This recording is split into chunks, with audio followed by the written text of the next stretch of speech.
Om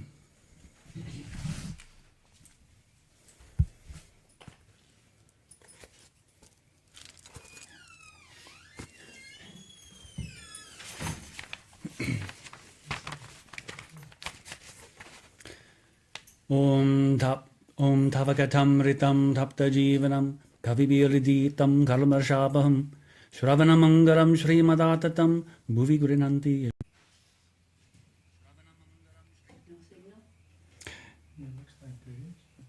It is?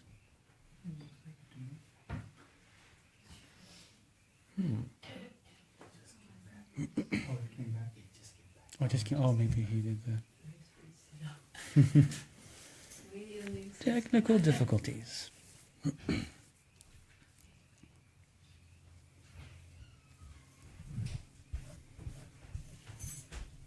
that we're going? Yes. So, sorry for the technical difficulties, but it builds suspense. So like I say, last week it was section 7 of the first chapter. This is M's third visit to see Sri Ramakrishna. And when we left off last time, Sri Ramakrishna asked M if there were English books on logic. And well, yes. And so he had, describe some. And so M started going off on, well, there's, basically inductive and deductive, and basically the whole thing. Last time ended with Sri Ramakrishna kind of sitting there absent-minded, not really paying attention. It was basically he was bored.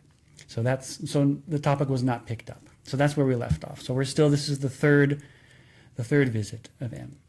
And they're in Sri Ramakrishna's room. So it starts off with a quote, a verse from the Gita, chapter 2, verse 53. This is now section 8. When your intellect, perplexed by what you have heard, shall stand immovable and steady in the self, then you will attain self-realization. In the temple of Samadhi, the meeting broke up. The devotees are strolling about here and there. Master, M. Master, too, strolled around the Panchavati and other places. Approximately 5 in the evening. After some time, coming back towards Sri Ramakrishna's room, he saw in the middle of the small veranda north of the room an extraordinary incident taking place. Sri Ramakrishna is standing still. Narendra again, he will become Swami Vivekananda. He's now 19 years old. Narendra is singing, and a few devotees are standing. Master came up, listening to the song. He remained there, drawn to the song as he listened. Apart from Thakur's singing, he had never heard such sweet singing anywhere else. All of a sudden, as he casts a glance towards Thakur, he remains stunned. Thakur stands motionless. He is not blinking. One cannot tell whether or not his breath is flowing in and out. Upon asking, a devotee said that this is called Samadhi. Master has never seen, never heard of anything like this. Stunned, he is thinking, when someone thinks of the Blessed One, do they lose outer consciousness like this? I don't know how much faith and devotion one must have for such a thing to happen. This is the song. Meditate, O my mind, on Hari, who is full of consciousness and without stain. What beauty of unrivaled splendor, bewitching form, the delight of devotees' hearts, dyed in the hue of a new-felt passion that puts to shame 10 million moons. What beauty, lightning flashes from that luminous form, and the hair stands erect, and all life trembles. As this line of the song was sung, Thakur Sri Ramakrishna began to tremble. The hair on his body stands erect. His eyes are melting with tears of bliss. From time to time, it is as if he sees something and is smiling. We do not know. Is he beholding that unrivaled beauty which puts to shame 10 million moons? Is this what is called the vision of the Blessed One? The vision of the Blessed One's form of consciousness?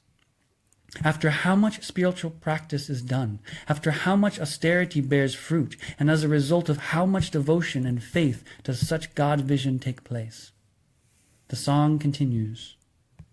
In the heart's lotus seat, worship his feet, and see with a peaceful mind and with the eyes of love, beauty unequaled, the vision of the beloved. Again, that world-bewitching smile, the body motionless in that same way, moist, fixed eyes, so still as if he is having the vision of unequaled beauty. And as if having that vision of unequaled beauty, he's floating in great bliss. Now the song finished. Narendra sang, "Long may you remain in this pleasure of consciousness bliss, in this absolute union of devotion, in this pleasure of consciousness bliss. Ah, remain in this pleasure of love's bliss." Holding in his heart this extraordinary picture of Samadhi and love's bliss, Master started to make his way back home. From time to time, within his bosom, the heart-intoxicatingly sweet song's effervescence began to rise up. Long may you remain in this pleasure of consciousness bliss, drunk with love for Hari.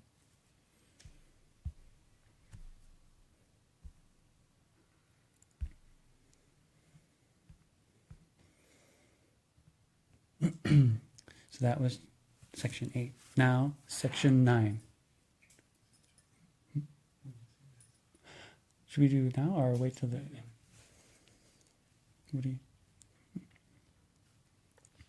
So now, section 9. Gita, chapter 6, verse 22. Upon gaining which, one thinks there is no greater gain. One never wavers from the truth, and one is not perturbed by any difficulty. So this is the fourth encounter. Fourth encounter, joy with Narendra, Bhavanath, and others. The next day, the 6th of March, was also a holiday. At 3 in the afternoon, Master again arrived. Thakur is seated in that now familiar room. A mat is spread on the floor. Narendra, Bhavanath, and 1 or 2 others are seated there. A few boys 19 or 20 years of age. Thakur is seated upon the small bed, a smile on his face, and with joy he is conversing with the boys. When he saw Master entering the room, Thakur let out a loud laugh and immediately said to the boys, "There, he's come again." Saying this, he laughed again. Everyone began to laugh. Master came, prostrated on the floor, and sat. Before, he would salute with folded hands while standing, as the English-educated people do. But today, he has learned to prostrate flat on the ground. As he takes his seat, Sri Ramakrishna is explaining to Narendra and other devotees why he was laughing. Look, a peacock was fed some opium at 4 in the afternoon. The day after that, right at 4 o'clock, the peacock shows up. It had gotten addicted to the opium. And at that exact time, it came to eat the opium. Everyone laughs. Master is thinking in his mind, he's speaking quite accurately. I go home, but day and night my mind keeps being drawn to him. When will I see him? When will I see him? It's as if someone pulled me here. Even if I thought of going to another place, there's no chance. I have to come here. He is thinking in this way. And meanwhile, Thakur continued to crack jokes with the boys, as if they were the same age. Waves of laughter began to rise up, as if you were sitting in a market of joy. Master is stunned, looking at this extraordinary picture. He is thinking, is this the one I saw a day ago in Samadhi and in the never-before-seen bliss of love? Is that same man today behaving like an ordinary person? Is this the one who on that first day scolded me while giving instruction? Is this the one who said to me, "And you're a wise man"? Is this the one who said that Sakara and Nirakara are both true? Is this the one who said that God alone exists and everything in the world is temporary? Is this the one who told me to live in the world like a maidservant? Thakur Sri Ramakrishna is making merry, and every now and then he is looking over at Master. He saw him sitting there, astonished. Then addressing Ramlal, he said, "You see, he's a little older, so he's a little serious. They're laughing and happy, but he just sits there." Master was then 27 years old. In the course of the conversation, the topic of Hanuman's supreme devotion arose. A picture of Hanuman was on the wall of Thakur's room. Thakur said, "Look, what a mood Hanuman has. Wealth, fame, pleasures of the body, he wants none of that. He only wants the Blessed One." When he was taking the divine weapon from the crystal pillar, then Mandodari brought many types of fruit and began to tempt him. She thought that when he came to take the fruit, she'd grab the weapon away. But Hanuman's not a boy to be fooled. He said, there's a song, Sri Ram, the wish-fulfilling tree. And the song goes, "Do I lack any fruit? I have received the fruit that makes this birth bear fruit. Ram, the tree that yields the fruit of liberation, is within my heart. I stay seated at the root of the wish-fulfilling tree of Sri Ram. Whenever I desire any fruit at all, that fruit I obtain. You speak of fruit, dear lady. I am no taker of that fruit.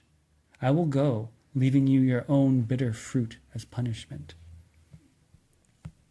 In the temple of Samadhi, Thakur is singing this song. Again, that same Samadhi.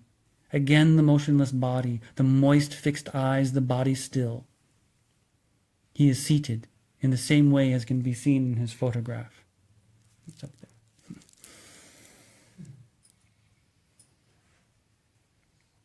Just a moment ago, the devotees were so happy and laughing.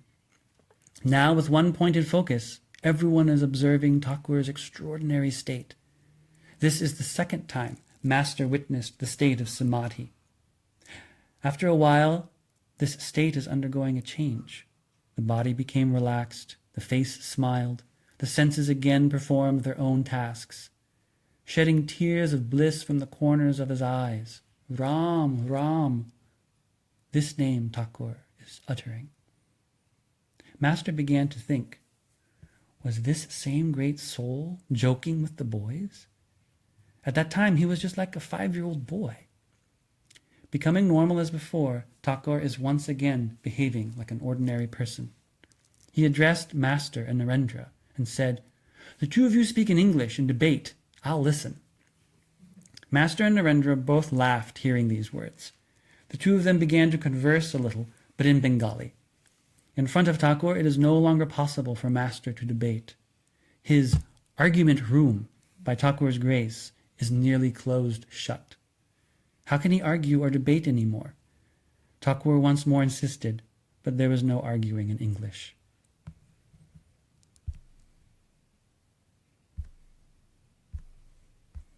Section 10. Bhagavad Gita, chapter 11, verse 18. You are the unchanging, the supreme object of knowledge, the ultimate resting place of all, the imperishable defender of the eternal Dharma, known to me as the eternal person. With the inner circle, who am I? It is 5 o'clock. Several of the devotees went back to their homes. Only Master and Narendra remained. Taking a water pitcher, Narendra went toward the duck pond and the tamarisk tree area to wash his face. Master is strolling about here and there around the temple. After a while, he passed near the kuti and began making his way towards the duck pond. He saw Sri Ramakrishna standing on the landing of the steps on the south side of the pond. Narendra has washed his face and is standing with the pitcher in his hand. Thakur is saying, "Look, come a little more often. You're a newcomer." After the first meeting, everyone new comes again and again, like a new husband. Narendra and Master laugh. "So will you come?" Narendra, a son of the Brahmo Samaj, smiled and said, "Yes, I'll try." They are all coming along the path by the kuti to Thakur's room. Near the kuti, Thakur says to Master, "Look, farmers go to the market to buy cattle. They're good at recognizing the good bulls and the bad bulls. They see by touching under its tail. Any bull that lies down when it's touched under the tail, they don't buy that bull. The bull that jerks and jolts and jumps up when touched under the tail, they like that bull. Narendra is that breed of bull. Inside, he's very fiery." Saying this, Thakur smiled. Also, there are some people who are like boiled flattened rice with fruit. No grit, no strength, just bland. It was now evening. Thakur is thinking of God. He told Master, go talk with Narendra and tell me what kind of boy he is. Arati was finished. After a long time, Master caught sight of Narendra on the western side of the Chandni. They began conversing with each other. Narendra said, I belong to the Brahmo Samaj, I'm studying in college, and so forth. It is night. At this time, Master should take leave. But he cannot leave yet. So after coming back from seeing Narendra, he begins searching for Thakur Sri Ramakrishna. Having heard his singing, his heart and mind have been captivated. He has a strong desire to once again drink in the sound of his song from those holy lips. After searching and searching, he saw in the middle of the Nath Mandir that faces Mother Kali's temple, Thakur alone pacing. In Mother's temple, on either side of Mother, lights were burning. In the vast Nath Mandir, one small light is burning, a faint light. The Nath Mandir was revealing itself through this mingling of light and dark.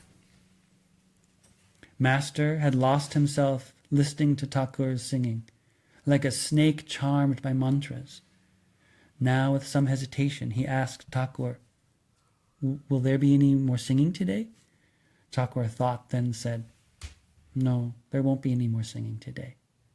He said this, and then, as if recalling something, said suddenly, but do one thing, I'll be going to Balaram's house in Kolkata. You should go, they'll be singing there. Master, all right, sir. Sri Ramakrishna, you know, Balaram Basu. Master, no, sir. Sri Ramakrishna, Balaram Basu, the house is in Boshpara.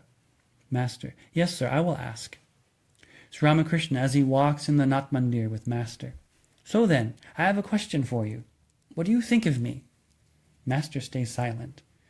Thakur again says, what do you think? How many annas of wisdom do I have? An anna is 1/16 of an Indian rupee. Essentially, Thakur is asking, what percentage of wisdom do I have? So, Master, this talk of annas I don't understand, but I have never seen anywhere this kind of wisdom or loving devotion or faith or renunciation or broad-mindedness. Thakur Sri Ramakrishna began to laugh. After conversing like this, Master bowed and received permission to leave.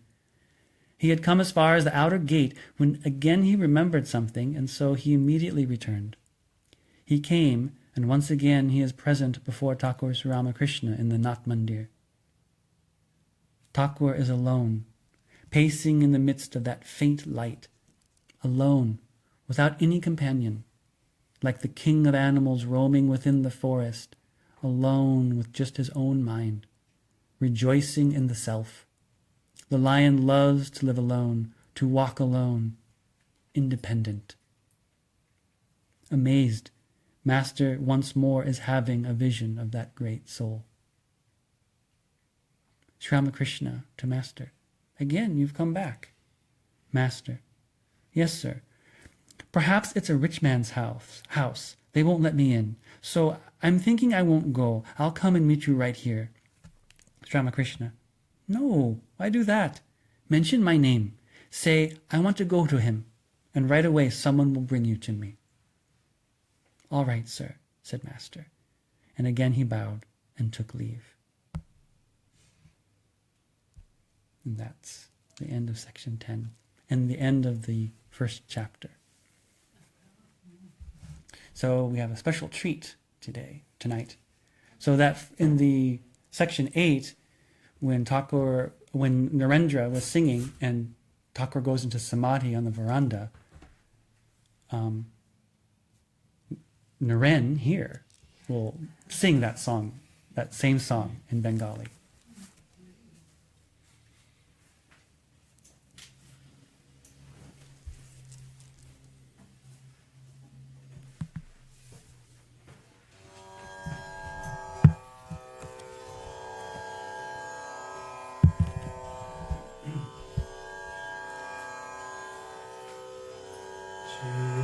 Chintayo mamo mano shahari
Jai Maji Thakur.